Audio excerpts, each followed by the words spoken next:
ஈரோடு மாவட்டம் தாளவாடி அருகே தேர்தல் பறக்கும் படையினர் வாகன சோதனையில் ஈடுபட்டனர். ஆசனூரில் பகுதியில் கர்நாடக அரசு பேருந்தில் உரிய ஆவணங்கள் இன்றி எடுத்து வரப்பட்ட 35 லட்சம் ரூபாய் பணத்தை தேர்தல் பறக்கும் படையினர் பறிமுதல் செய்தனர்.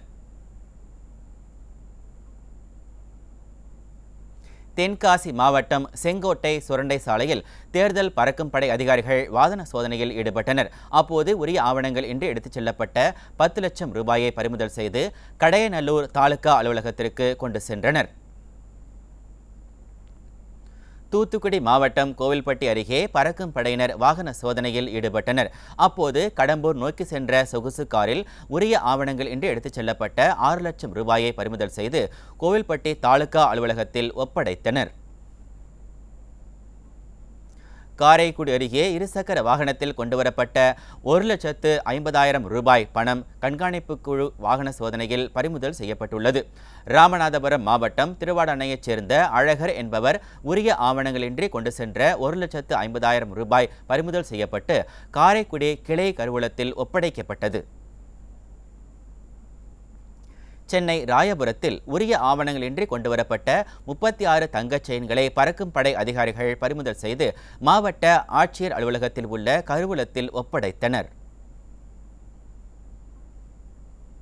கடலூர் மாவட்டம் குறிஞ்சிப்பாடி அருகே உரிய ஆவணங்களின்றி எடுத்துச் செல்லப்பட்ட 1,79,900 ரூபாய் ரொக்கப்பணம் மற்றும் 68,998 ரூபாய் மதிப்பிலான பொருட்கள் பறிமுதல் செய்யப்பட்டன. விருதுநகர் மாவட்டம் ஸ்ரீவில்லிபுத்தூர் அருகே அழகாபுரி சோதனைச் சாவடி வழியே உரிய ஆவணங்கள் இன்றி கொண்டுவரப்பட்ட 2,47,000 ரூபாய் ரொக்க பணத்தை பறக்கும் படையினர் பறிமுதல் செய்தனர். திருச்சி மாவட்டம் முசிறியில் இருசக்கர வாகனத்தில் உரிய ஆவணங்கள் இன்றி கொண்டுவரப்பட்ட 1,05,480 ரூபாய் ரொக்க பணத்தை தேர்தல் பறக்கும் படையினர் பறிமுதல் செய்தனர். கொடைக்கானல் கல்லறைமேடு பகுதியில் தேர்தல் பறக்கும் படையினர் சோதனையின் போது அமமுக பிரமுகர் மது போதையில் நடந்து கொண்ட சம்பவம் முகசுழிப்பை ஏற்படுத்தியது. இதனைத் தொடர்ந்து காவல் நிலையம் அழைத்துச் சென்று விசாரணை மேற்கொண்டனர்.